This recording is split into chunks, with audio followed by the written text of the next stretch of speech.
Okay, it looks like we've got a pretty good crowd here so far. I'll begin. If anybody missed it at the beginning, my name is Morgan Stickney. I work with the Portland Regional Chamber of Commerce, and I work very closely with Tommy, who I know you were expecting to see. He is on vacation this week, so I'm temporarily taking over his emceeing duties. And I hope I can live up to his renown, if you will. So welcome to this presentation. Today we have special event innovation for improving the way we work. This is the second topic in our innovation series that we've partnered with ACE, the Association of Consulting Expertise on. We are so happy to be partnered again with ACE, and coming back for this will be the second session out of 3. We had our first one in March, and we will have our last one in June. And we are really happy to be able to present all these really cool topics to you. The goal of this series is to help us reshape the mindset of how we continually evolve our habits through the realm of innovation. And today's topic will be innovation for improving the way we work, presented by Renee Kelly, Assistant Vice President for Innovation and Economic Development for the University of Maine. We've got a pretty big crowd, which is always lovely to see. We've got a little over 80 people. And like all chamber virtual events, this presentation is free, and there will be a replay of the event made available later on the Chamber's website and YouTube page. To keep up to date on all Chamber news and events, please visit our website, portlandregion.com, check out our events page, and sign up for our weekly events newsletters to stay in the loop of everything that we're doing. Before the presentation, a quick reminder, if you have questions that you would like to ask Renee during the presentation, if anything comes up, please include those in the chat, in the Zoom chat, down in the middle of your screens. They will be answered throughout the presentation and brought to Renee's attention. And now, after my first spiel, I hope that went well. I would like to introduce Terry Johnson, volunteer president of the nonprofit ACE, our partner for this 3-part event series. Terry is with Practical Decisions, which is a business professional organization committed to providing practical professional support for businesses, investors, and business management. And he brings over 30 years in senior leadership experience and has successfully led teams to drive high levels of effectiveness in core businesses, processes, and organizational development. Excuse me. Please give a hand in welcoming Mr. Terry Johnson. Thank you, Morgan. Let me share my screen. Hopefully everybody can see that at this point. All right, so I wanted to give everyone a little overview of ACE. ACE is the Association for Consulting Expertise, a professional organization that is dedicated to the professional development of our members and helping them to promote their businesses. We also help them build their networks and have opportunities to collaborate on economic and community development projects. One of the ways that our members highlight their ideas and expertise and promote their businesses is through publication. The most recent example is our own Lisa Whited, who has just published a book titled Work Better, Save the Planet, and is now available on Amazon. Lisa also did a program for us last year on the post-COVID future of the workplace. We are very excited to be partnering with the Portland Regional Chamber of Commerce to present this 3-part series on innovation. Today's presentation is the second in the series. Our first presentation was last month, where ACE member Matthew Okuda led us through a discussion about adopting a mindset of improvement. Today, we'll be talking about innovation engineering and how to use that systems thinking approach and process so that we can improve the way that we work. Finally, in May, we will hear the story of multiple innovations and how that actually happened with Bernard Hayet of Cargreen, France, Austria, and Finselate. We hope you'll be able to join us for these sessions. And now I'd like to turn it over to Renee. I've had the opportunity to work with Renee over the last several years through the Maine Center for Entrepreneurs, MTI, MXG, and lots of other ways. So today I'm looking forward to the opportunity to tap into her experience and expertise. So I'll stop my share and turn it over to you, Renee. Thanks, Terry, and good morning to everyone. I see a handful of names and familiar faces on the screen, so hello to all of my friends and colleagues who are here, and welcome to everyone whom I haven't met before. I'm excited to talk to you a little bit today about using a system called innovation engineering to improve the way you work every day in your own, even in your own personal life, but certainly in the businesses and organizations that you represent. So I'm going to bring my screen up here.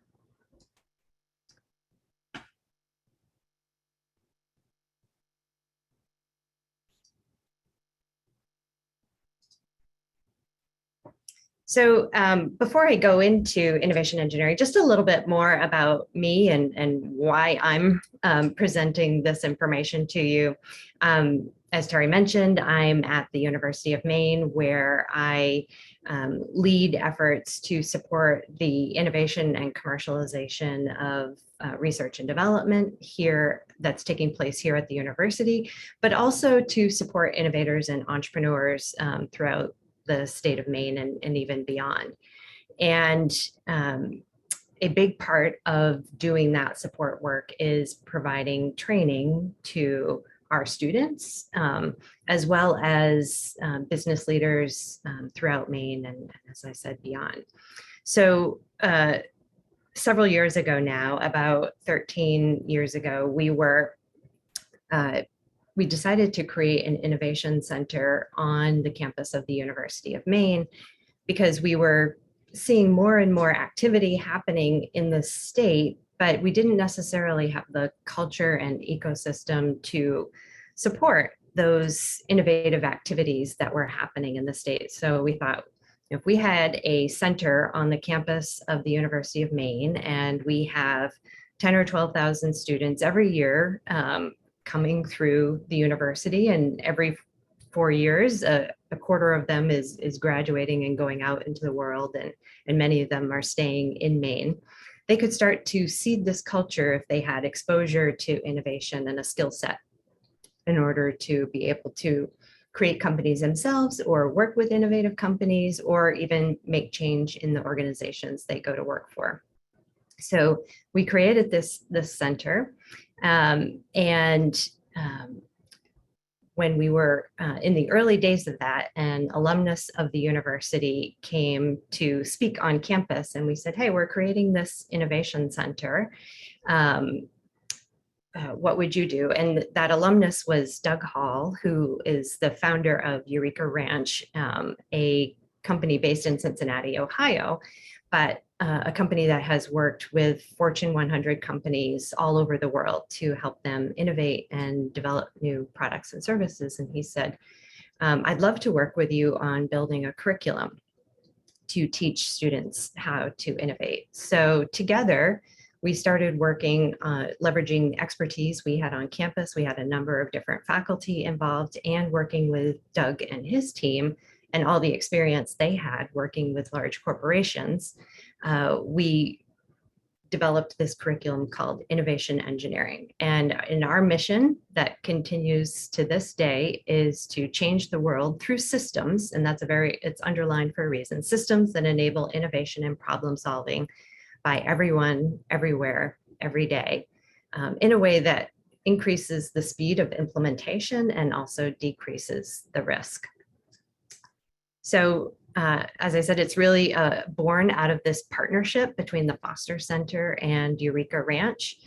We have collectively gone on to train somewhere on the order of 35, 40,000 people around the world in innovation engineering. And we continuously improve it using the systems that we have developed.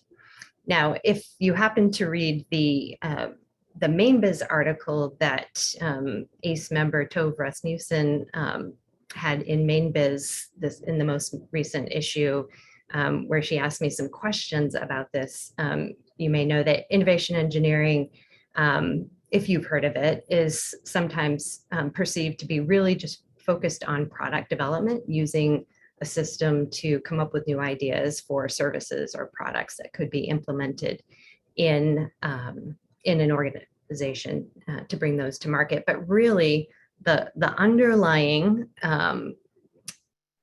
pieces of innovation engineering are, as I said, a systems thinking approach to problem solving that anyone within their sphere of influence can use to make change. And that might be a new product or service, but it might be changing the way we work. It might be creating social change in your community. It might be improving, your family life at home. So it's really about developing a skill set of a proactive problem solver. So why do we call it innovation engineering? It's about an engineering mindset. So it's that disciplined systems thinking, using data mindset that engineers have applied to the innovation process. And a lot of what we do is grounded in the work of Edward Deming, which some of you may know. He was well known in the 1980s for launching, if you will, the quality movement that happened in the United States and around the world. Doug brought this element to the innovation engineering curriculum because his dad worked in a company that was one of the first to work with Deming in implementing quality management. But one of the most interesting things about Deming is that while he's known for developing this quality movement, he really believed that the biggest opportunity for systems thinking approach is for innovation more generally. And he really actually cared about the people involved in those systems and how they could make change. So I pulled out a couple of quotes that reflect this. He said, "We must preserve the power of intrinsic motivation, dignity, cooperation, curiosity, joy, and learning that people are born with. And it would be better for everyone if everyone worked together as a system with an aim for everyone to win."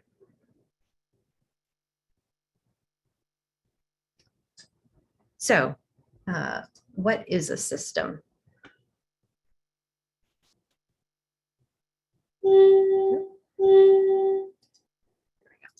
So in defining a system is two or more parts that work together to accomplish a shared aim, which is different from a process, which doesn't necessarily require groups or departments to work together, or even external entities. And the results of a system are defined by the product of the interactions. So it's really about the lines in between the people or groups that impact the overall performance of the system. So one might think that in any kind of system, it would be really great to think about all the parts and try to optimize them individually. And very often we see that in the siloed organizations we often live in, where each silo is really working on improving their own individual performance while not necessarily thinking about those connection points between them.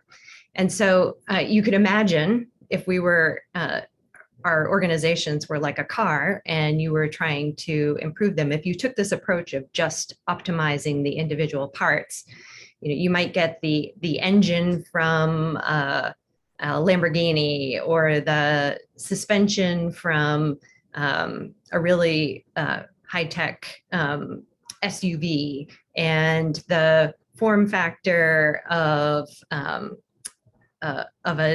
Tesla that's really aerodynamic, right? And so you might have all these things, but when you put them together, it doesn't necessarily look or act the way that we want to. So it's really important to break down those silos and really think about how the pieces interact together.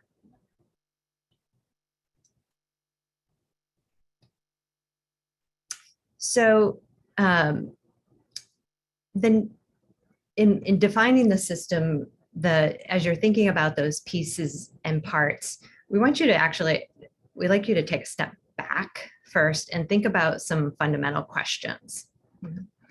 So improving any kind of system really first starts with defining what is the purpose of the system. Sometimes we have systems and we don't even really consciously think about why. Why does this system exist? What is our ultimate goal from this system? So getting together, defining what that is and putting that down on paper is a really important first step. So what's the shared aim of this system? Then there's some other important questions to be asking. Who are the stakeholders are involved? This will help you identify those pieces and parts that are important in the system. And also thinking about, where does it start and stop? You know, when we are thinking about improving a system, what are we focusing on? Now, it is quite possible that the system you're working on still interacts in a bigger system that you may or may not have control of, but defining where those things, what you're going to focus on is really an important step in being able to evaluate it and also to be able to think about the purpose and the stakeholders.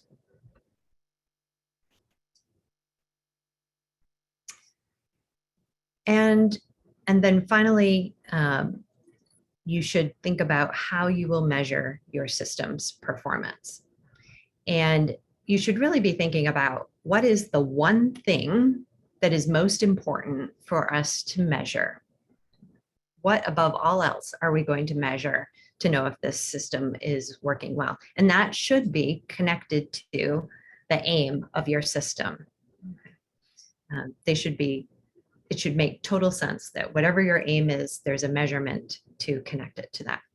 Now, that's not to say that you shouldn't measure other things, but if you have multiple metrics that you're sort of treating equally, then that's a reflection of your trying to optimize the parts, and you may not have that that alignment of the overall system. So you can identify sort of enabling metrics that will help you reach that overall goal, but you should have one top level metric that you are using to evaluate the performance of the system. So I thought we could do a fun little example to try this. So if we could take folks off mute now. And there we go. So Everyone should be allowed to mute. Awesome. Thank you so much. So I picked a really sort of very relatable example that we could all work on and think about some of these questions. So this is a tool that we use in innovation engineering. So systems very often have tools. We have a lot of tools in innovation engineering, and this is sort of one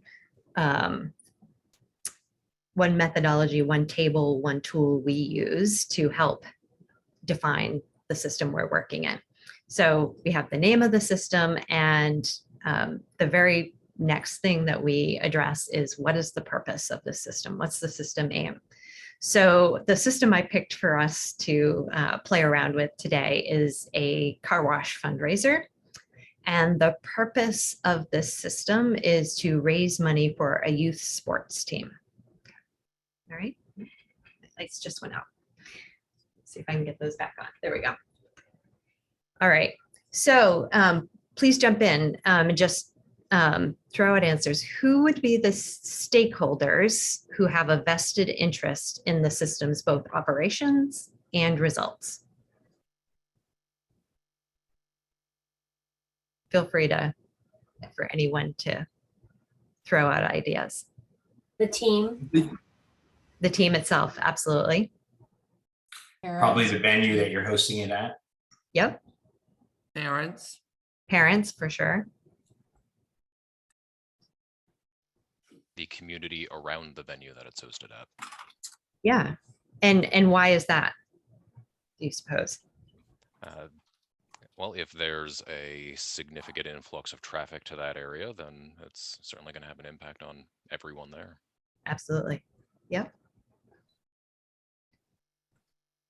Who else or what else?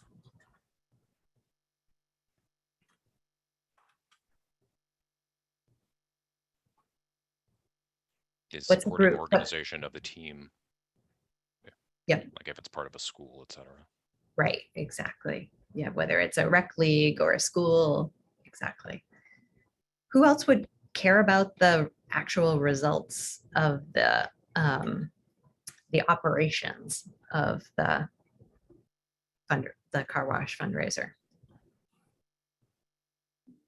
The youth sports athletes, The athletes for sure. the coaches raising the money. Yep. There's one sort of key stakeholder I haven't heard yet. Maybe somebody said it and I missed it, but People getting their cars The customer, yeah. absolutely. Exactly. Right. So, and I love the example also of the community around, because if the community gets upset or angry because things aren't well managed, that could have an impact on the overall performance of the system. So think through who are those stakeholders with a vested interest in the operations. And this exercise can be used not only to evaluate a current system, but to sort of define your system as you're creating it, right? So if you start from the beginning thinking about what the overall aim of our system is, who are the stakeholders, it will help you design a system more effectively. So let's talk about boundaries then. So for the purposes of today, I'm going to suggest that the system today, we're just going to focus on from the time we came up with the idea for doing a car wash fundraiser. So we've decided we're going to do a car wash fundraiser to we've deposited the results, the money that we've raised in our bank account. Okay. So I'm not going to worry about buying the team uniforms or their performance of the team post the fundraiser. We're focusing on this system, and that helps us really hone in on where we need to work to make the system most effective. Because the uniforms, that's a nice result of the car wash fundraiser, but the color uniform or which one they get doesn't necessarily impact the actual operation of the fundraiser. So now let's think about how we're going to measure whether the car wash the system is working well. So again, I said you should always, in thinking about your systems, have one metric, the one number or one thing that we are going to measure to determine how well the system is delivering on the aim. So what would we want to measure for our system metric in this case?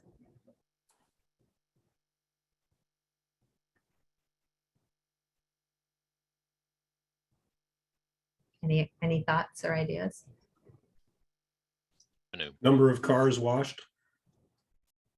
Okay. Well, the Amount of money raised? Yeah, the amount of money raised, yeah. Customer satisfaction. Yeah, so I'm hearing great ideas. And I'm going to tell you which one I think is the right answer. And of course, whoever leads the system ultimately gets to decide this. But we said our objective is to raise money for a youth sports team. So I would argue that our one system metric should be the amount of money we've raised.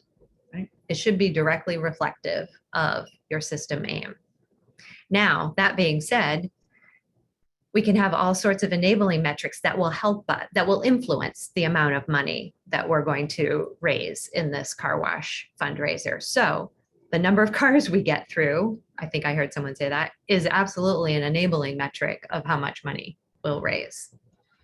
what might be other enabling metrics, things that we'd want to measure that would help us get to that dollar amount?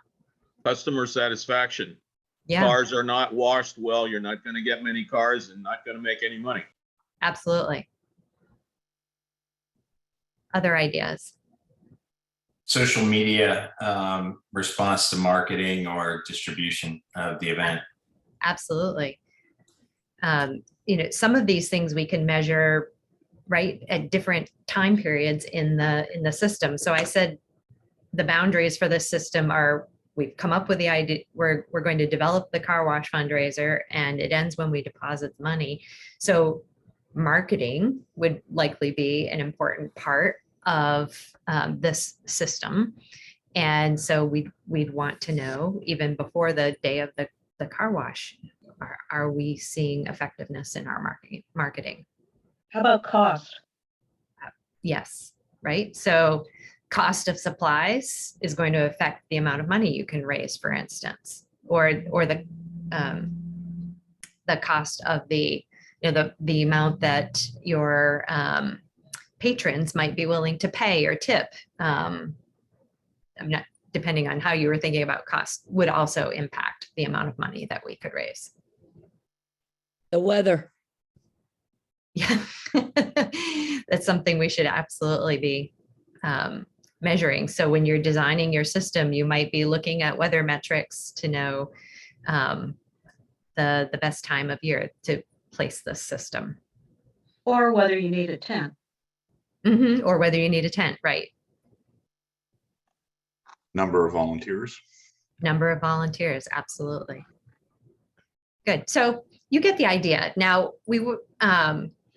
we're still focused on that one system metric of the dollar amount that we are going to raise, but we have all these other things that we're measuring. We're not going to measure them independently of everything else. They are all things that are feeding into that one system metric. Great. So let's move on. Okay. So a really important part of thinking about how you can improve a system or to design it in the first place is to make the system visible. So I'm a big advocate of system mapping. So putting it on paper, or putting it on a whiteboard or a Jamboard online, but somehow putting it out, not only to stimulate your own thinking, but also to get input from others. Making that system visible really helps you identify where there are opportunities for improvement, or even just to get you thinking about where are the interaction points in different parts of the system. So some systems may be linear, they're sort of phase-like. So they're not necessarily processed. There are still multiple people or departments or organizations involved in it, but it sort of has a very linear track. But there are other things that might not be linear, where you have loops or either or kinds of scenarios. So, and there are a lot of different ways that you can do this, as I was just suggesting. So, you could have a wall in your building or in your office where you're putting up Post-it notes where you can rearrange things to really think about how those interactions work. It could look more like a flow chart where you have dependent and independent variables or pieces and parts working together.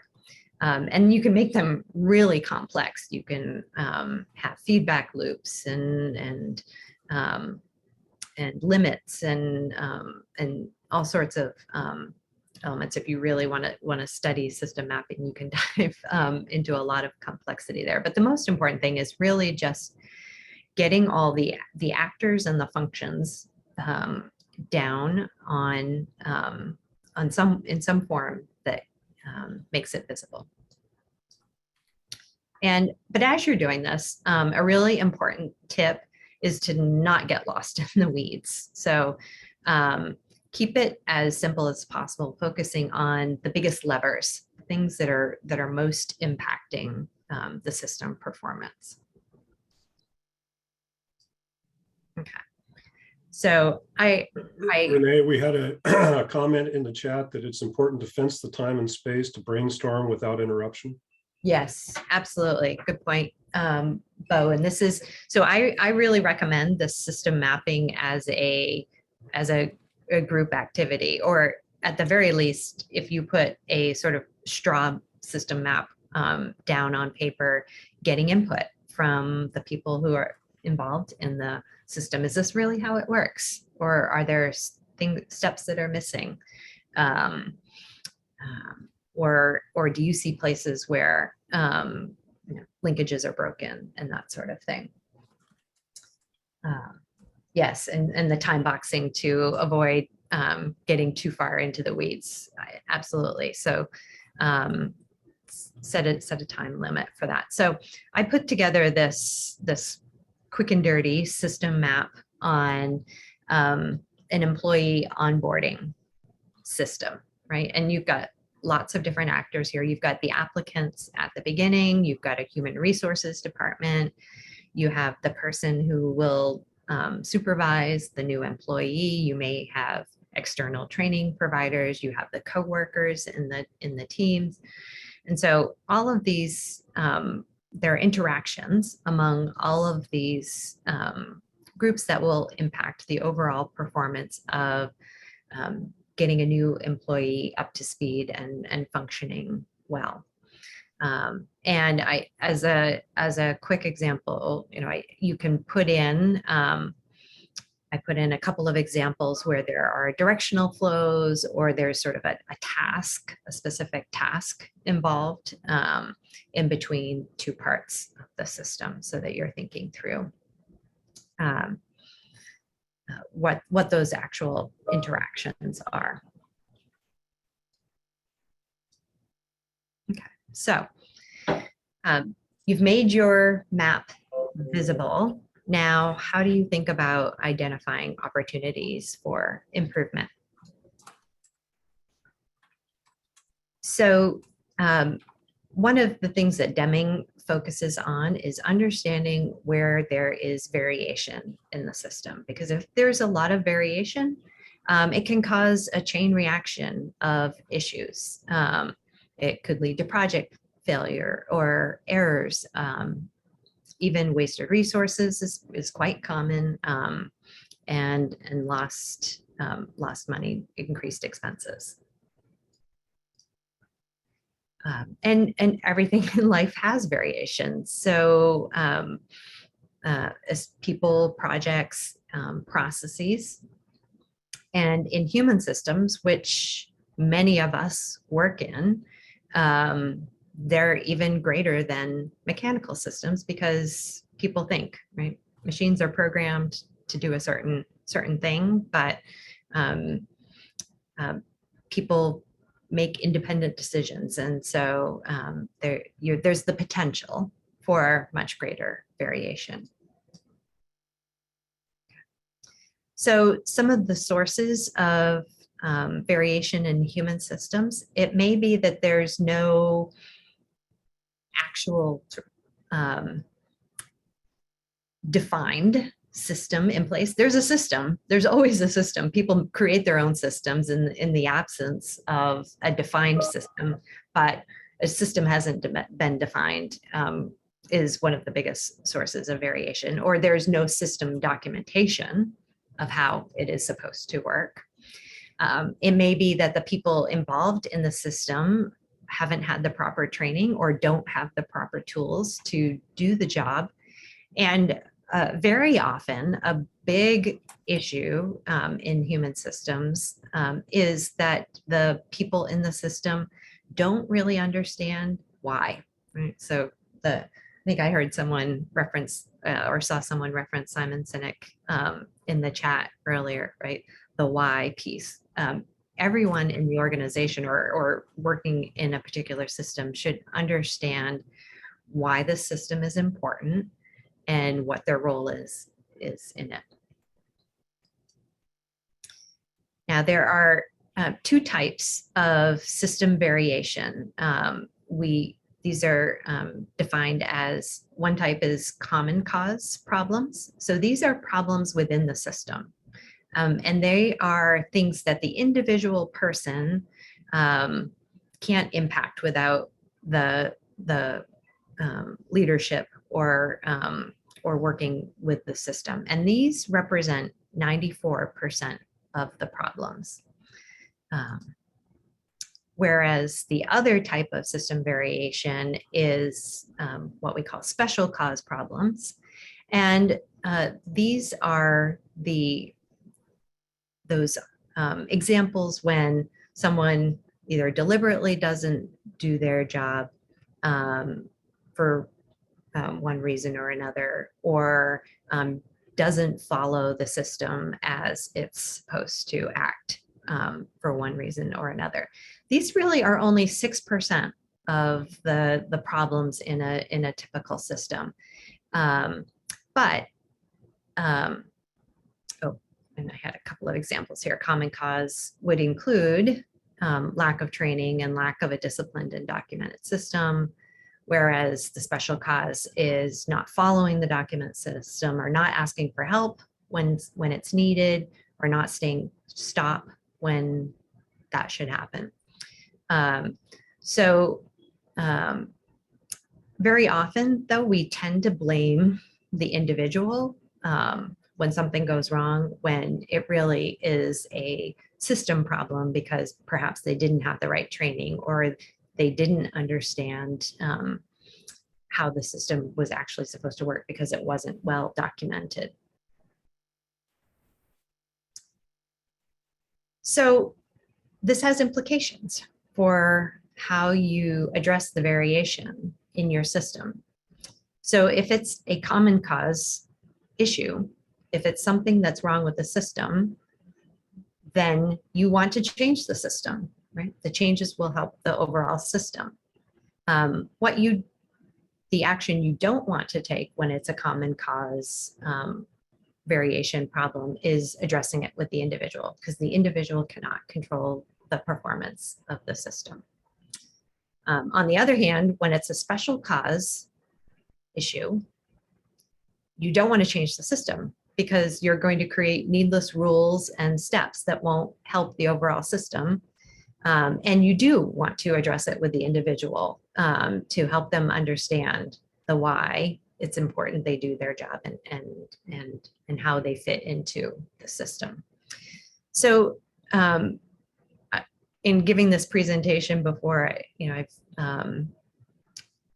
found a great example of someone shared with me when I presented a similar slide on the special cause variation. So this was actually pre-COVID, and this organization that this person worked in had developed a much more flexible working arrangement. So people could work from home, they could set their own hours, and it was really working quite well. Increased productivity overall, except there was one person who was abusing the system. And so that person wasn't doing their work. They were not participating the way they should. And the organization addressed this special cause issue by changing the whole system. They said, well, we're going to cut way back on this flexible work system. You can only do this and that. And because they were afraid to confront the individual. So they made sort of blanket rules for everybody instead of addressing it with the individual. And as a result, the overall system performance actually went down. They lost some of that productivity that they had gained through those flexible work arrangements. Now, on the other hand, as I was saying earlier, you don't want to address it with the individual if it really is a system issue. If you haven't properly trained that person, or they don't have the right tools to do their job well, those are things that you want to focus on for the system.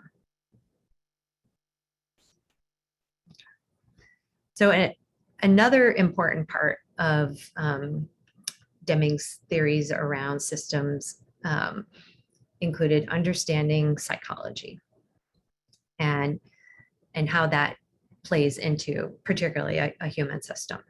So there are two types of psychology in any kind of system: the positive forces that ignite cooperation and get people working together and feeling good about what they're doing, as well as those negative forces which cause frustration and a lack of cooperation.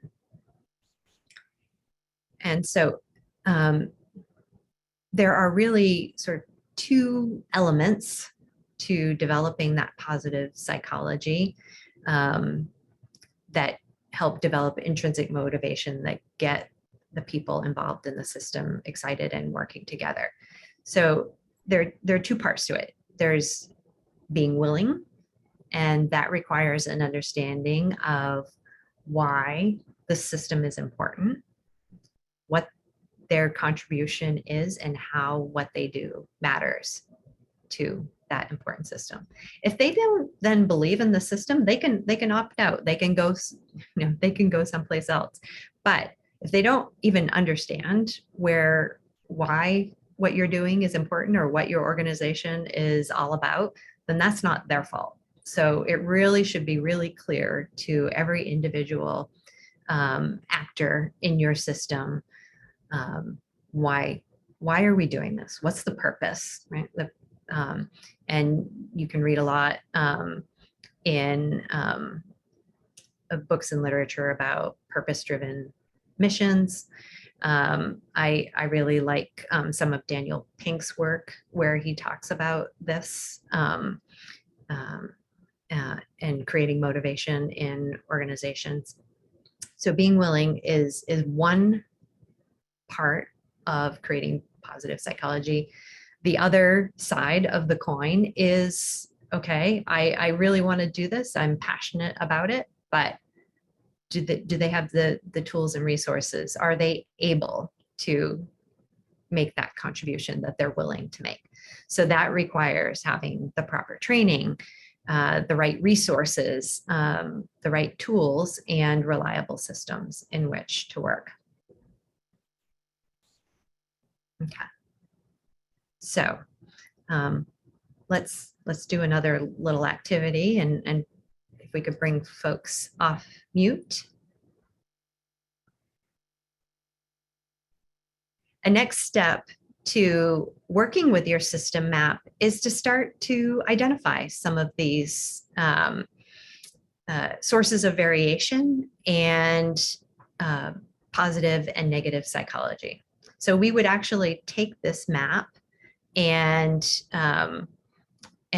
try to find where there's some variation. So my question to all of you is, what might we want to measure in this employee onboarding system to understand whether there are sources of variation?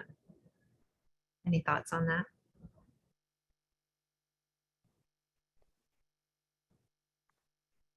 The overall productivity and satisfaction of the coworker who emerges from the end. Yep, absolutely. That being the primary goal. Yeah, right. That may be the one system metric that we absolutely want to measure. What might be some of the enabling metrics as well that we might want to measure? Number of applicants. Yes. Absolutely. Qualified applicants. Number of qualified applicants. Yes.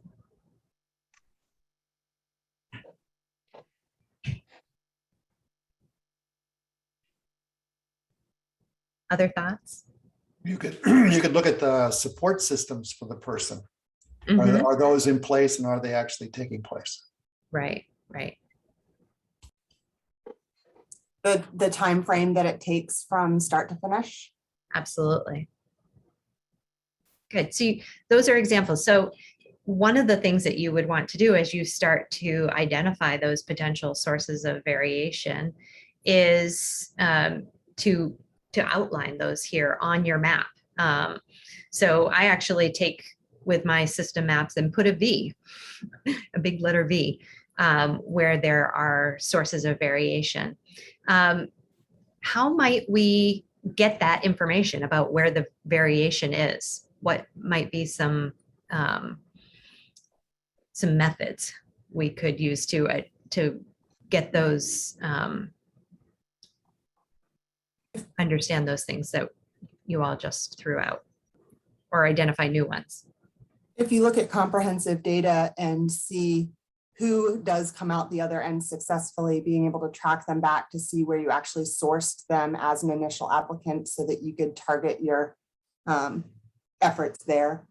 Absolutely. So look for your sources of quantitative and qualitative data that will help you understand all those interaction points among the different parts of the system. You might want to shorten up the initial reviews so that a month out, everybody gets to sit down with the new worker, or the new worker sits down with somebody important, and they talk about, what do you need? Do you understand your job, etc. Right. And so sometimes when you're doing that kind of analysis, you may find that, well, there's not a lot of variation. Like, it's not that sometimes it takes us 1 week and sometimes it takes us 4 months, but we're consistently getting 4 months. And so that may be a way we want to address, which is hurting our overall productivity, that top line metric. And so that may be an area where we want to focus some attention, with always keeping in mind how those interactions impact the other parts of the system. Right. In which case, I'd add an arrow from new employee to training providers. Yep. How else might you find out where there is positive and negative psychology in the system? Where are people working well together, and where is there frustration or lack of cooperation? You could ask the candidate or the person that's there. People talk about exit interviews. They now use the term, stay interviews, or interviews where you're actually finding out, do they know what their expectations are? Do their supervisor, have one-on-ones with them regularly? What kind of interactions and processes are they involved in? And how does that translate over time? As one example. Absolutely. Productivity of the team. Yeah.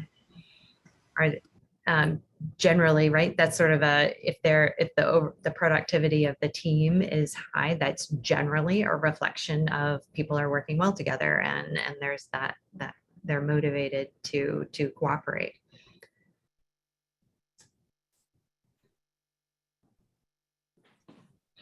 In general, I would say you want to engage with all the stakeholders of the system, and do that stay interview, if you will, make sure that you're collecting information from your applicants about how they heard about you, or what intrigued them about this position. Right, those kinds of things will help you understand how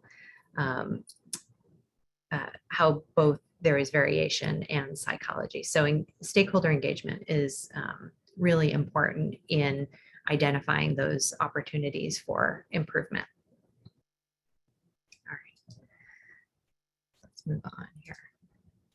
So when you've done that mapping exercise and you've gone out and talked to people, the stakeholders of the system, you've collected quantitative data, that in and of itself will help you identify that you sort of have 3 things coming out of that. You may realize you need to do more, and you may need to do some more research within your system, because there's just sort of maybe some black boxes in there that we really don't understand how they're functioning. So that's a very common option to be looking at. Secondly, you may, just through this exercise of making the system visible and seeing where things are working well and where there are frustrations, you may immediately have, and from going out and talking to people, you may immediately have ideas on how to improve the system. Or you may determine, I don't have an idea for this, but we have a problem in our system and we have to reinvent the whole system or some part of the system. And so you should be thinking about what is it that we actually need and what are our constraints. So 3 options coming out of that exercise. So let's say that you've determined that you need to reinvent all or part of the system. So how do you define that strategy and ultimately get people aligned, all working in the same direction, pulling in the same direction and improving the system? So it's really about defining what we need and why we need it. We need this kind of performance, or we need this kind of interaction to be happening, and this is why it's important. And in innovation engineering, we use a tool called the blue card, which and it's literally a blue card that we use in a handwritten form. We have online versions of this as well. But this is a way we define the system work that needs to happen, why it's important to reinvent it. So, and the leadership or the ownership of the system with input from others really is the one who needs to define what the change, not the actual like how, but what the change that's required is and why it's important. And we call these very important system changes for how we work, creating new capabilities that might enable growth or performance, quality, et cetera. And depending on the scope of the system, that leadership may be a different person in the organization. I've written blue cards for my own personal work habits or even things involved in my family life, right? So it's not just reserved for the CEO of an organization or the head of a particular department. Ideally, however, the individual blue card you write or your small team blue card that you write flows up and is reflective of the organization's mission and strategy. So once sort of the owner or leader of the system has defined the strategy, then the team works together to solve and come up with ideas to improve that system based on the overall strategy that was defined in the blue card. And we write our ideas down on yellow cards, which is what you see here in the graphic. So what's involved in the blue card that helps us define what the strategy should be? These are sort of the key elements of them. So an important thing to be thinking about as you're developing your strategy is this particular strategy for improving the system, are we really looking for something that's an incremental improvement, what we would call a core improvement, or are we looking to reinvent it altogether? This is going to be, we're going to essentially start from scratch and leap forward with our system. So that helps the team that you're working with understand the scope and scale of the kind of system improvement that you're trying to make. So is this a core? Are we looking for core improvements? Are we looking for leap improvements? Then also thinking about, are we looking for a fix that is something we're going to implement tomorrow or next week? Or is this something that is going to take time, we expect is going to happen over a longer period of time? Maybe it's multiple improvements over a long period of time. So again, this just helps the team you're working with to make system improvements, understand the context, right? And again, this is part of being willing, right? Is understanding the why and what's important. So they understand the context. It also includes a narrative that will motivate the team, a really clear objective and boundaries, and then some starting points. So let's dive into these a little more deeply. Renee? Yes. Carrie asked, is the blue card publicly available? It is not. I can't think of any particular place where it is available online, but I will follow up if it is. If people are interested in learning more, I can share this kind of tool with folks. But you don't necessarily need this blue card. It's really more important that you have this sort of framework in mind. So the blue card is really just in some ways it's a checklist to make sure you're hitting all of these points. So you want to have, you want to create some kind of narrative that's a compelling explanation of why it's important to work on this system change. And you might include some of that data you gathered in your system analysis. That often sort of really quantitative data makes it tangible to the people who might be working on this. You should definitely be talking about what happens if we don't make this change. What's the impact on our team, our organization, our customers? Really, it's bringing that purpose to the table.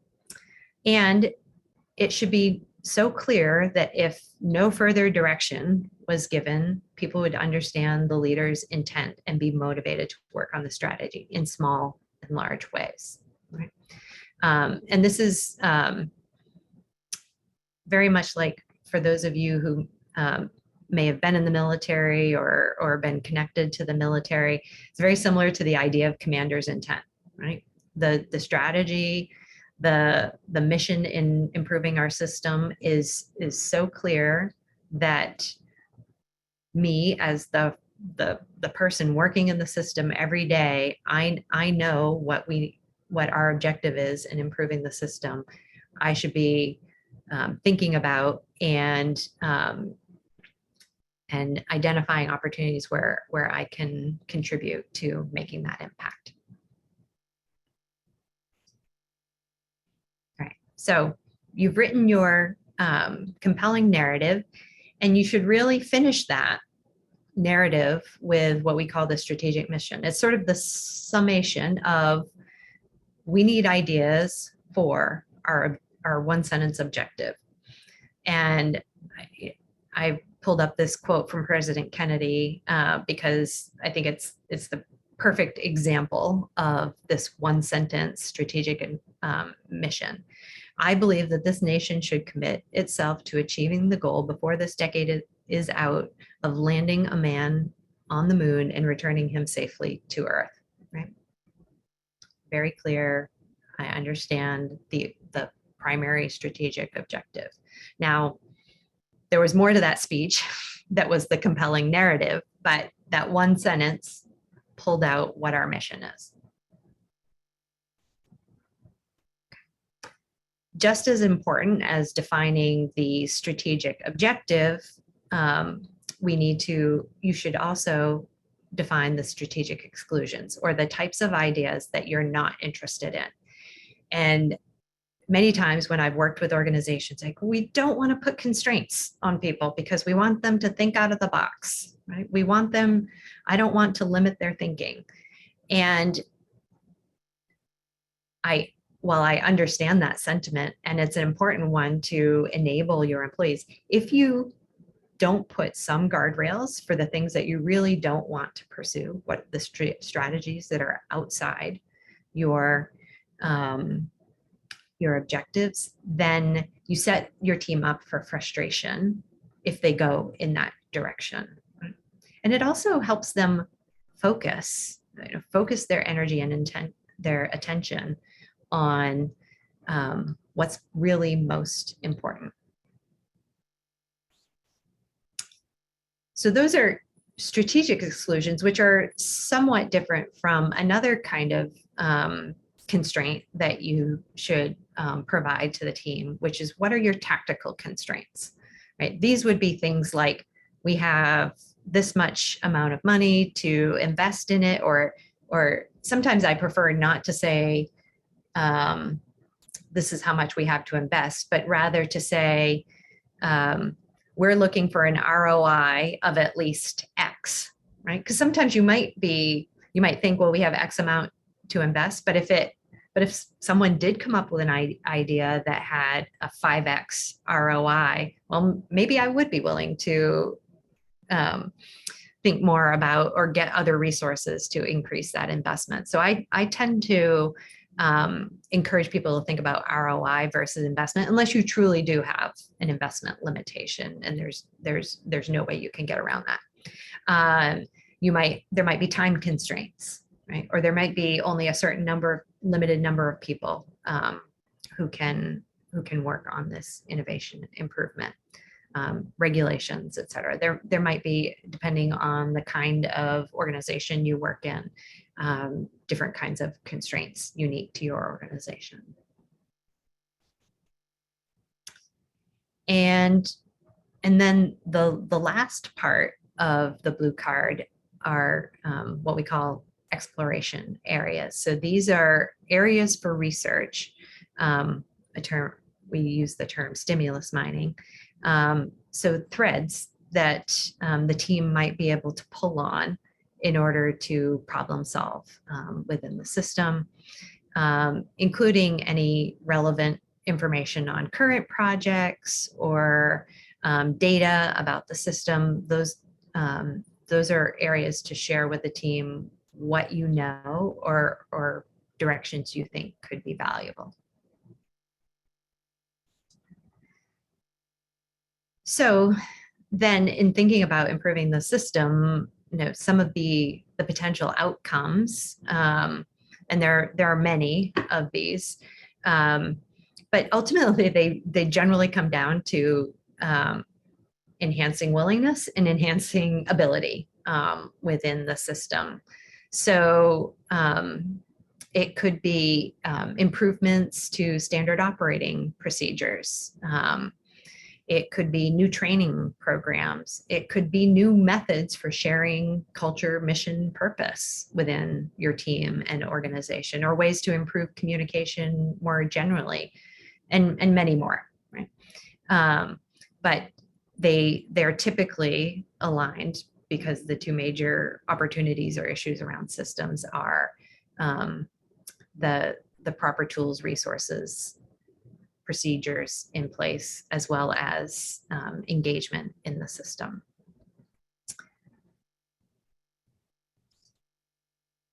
So we've come up with ideas. Our team has come up with ideas. I did want to spend just a couple of minutes talking about, well, okay, if we have an idea, what do we do with it? Or how do we approach it once we start to come up with ideas? I really encourage you to build a what I would call a learning culture in your organization, where people are encouraged to test ideas to see if the change will make a potential improvement. And so we have a whole structure around sort of what we call plan, do, study, act cycles, where someone who has an idea can, with support from their leader, prototype the idea or go get feedback on it or run numbers around it. Basically try to understand what could go wrong with this idea and address that, or what's needed to prove that this idea is a success, and run little experiments around that. We call that process fail fast, fail cheap. But you don't want to just necessarily make a wholesale change to your system without testing it. So, break it down into small ways to test it. And I really do like, first of all, what are our, just estimating what is the potential impact of this? What is it? What will it potentially cost? Right? Running the numbers is a really good starting place to figure out whether it's worth the time, energy, and potentially money to implement this system change. Prototyping it just on paper sometimes. Right? Change your system map. This is what my system would look like if we implemented this change, or to prototype the actual change itself and get feedback from colleagues and the team, or maybe from customers if it's a customer facing kind of system change. Run those little experiments to the point, not to analysis paralysis, but to the point that you feel is pretty low risk to implement this and develop and implement this innovation in your system. And then I also wanted to mention, I said earlier, you may need to do more research about your system. One of the fundamental ways of generating new ideas is to do a bunch of research we would call stimulus mining. I referenced this in the exploration areas. And we've identified 6 types of research that can help you generate ideas to improve your system or to test your ideas once you have them. So there is what we call insight mining, which is going and talking to the stakeholders. I have 3 magic questions I like to ask stakeholders. What's working well? What isn't working well? And if you could wave a magic wand, no barriers, no constraint, what would your ideal system, your ideal activity look like? Get those insights, and get their insights when you have an idea. What would you like about this idea? What do you dislike about it? How do you see it working within the system? So insight mining is one of the most valuable ways to both come up with ideas and test your ideas. Market mining. This is looking at best practices. What are other organizations doing to address this issue? And I really like not just looking at your competitors for their best practices, but what are the adjacent kinds of organizations to yours? How are they addressing some of the issues that you might be trying to improve in your systems? Technology mining. Are there technologies that you could add into your system that will improve its overall performance?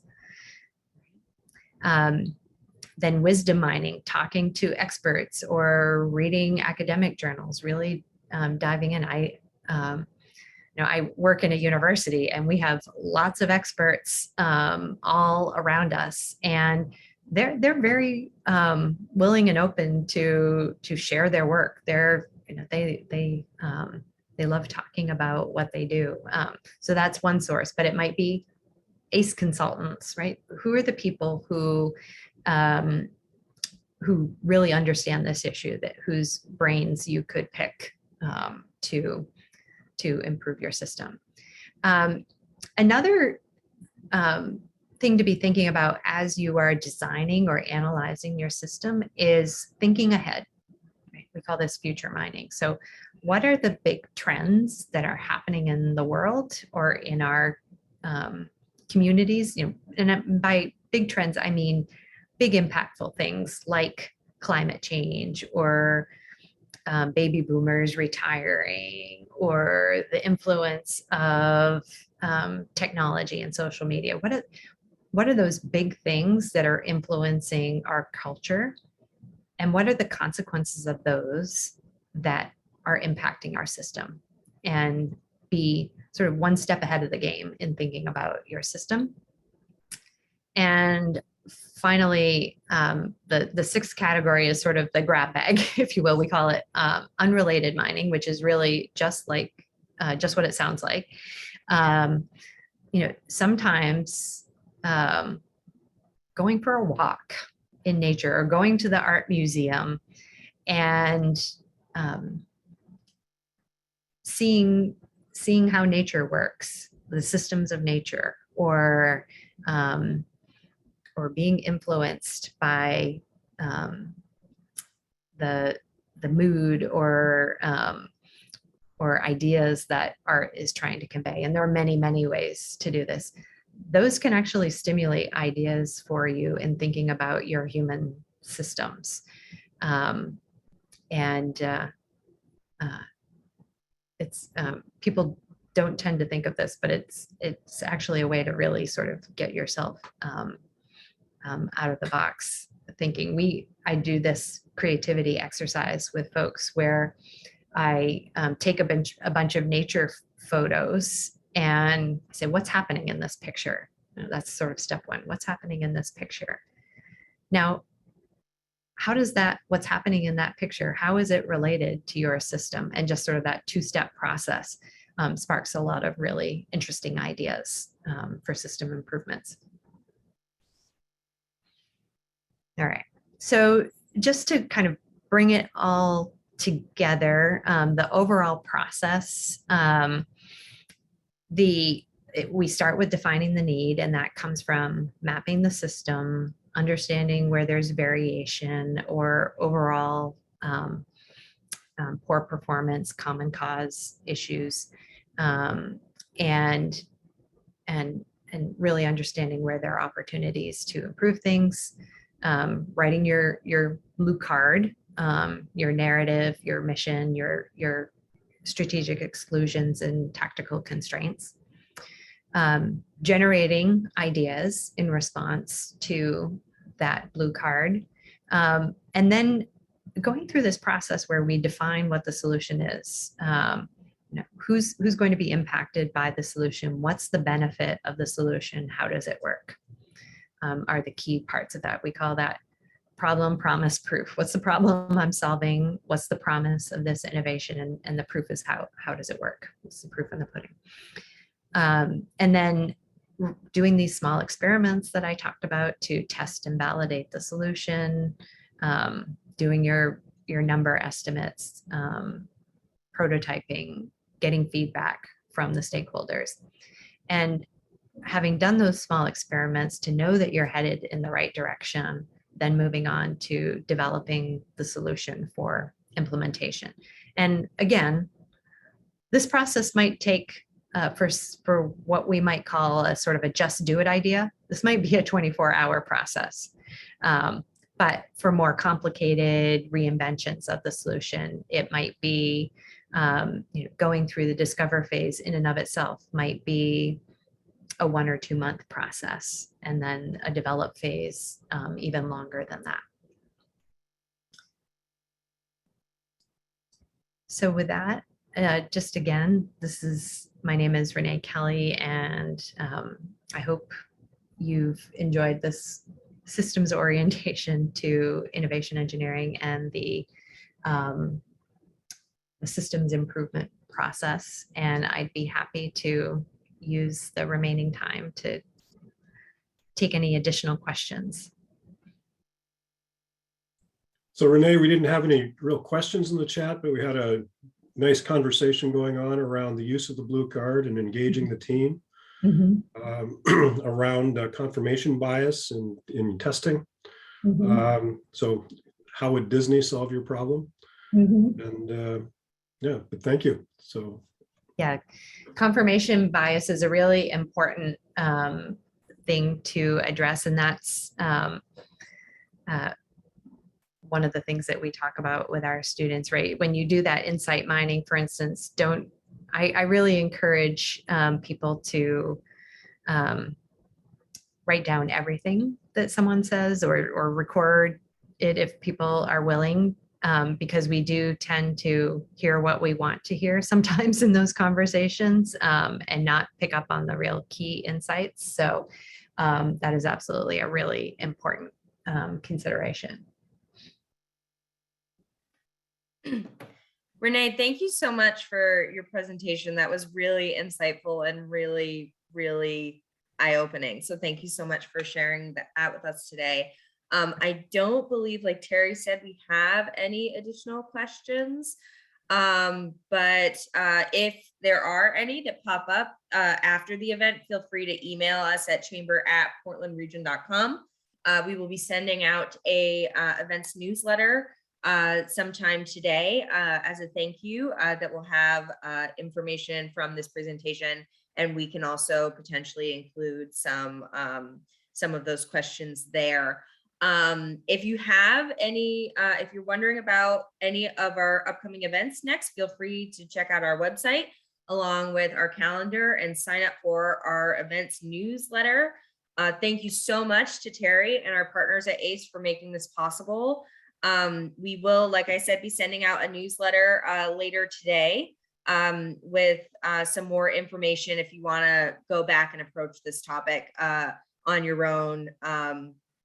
Yeah, we look forward to our next presentation, which is innovation with Bernard Hyder. I am going to be putting that link in the chat for more details about that presentation. So if you want to just click that link, open it as a tab. That event will be on Friday, May 20th. So just open that and then you can see more information and also register really quick. So that's in the chat right now. Thank you so much. Again, everybody involved.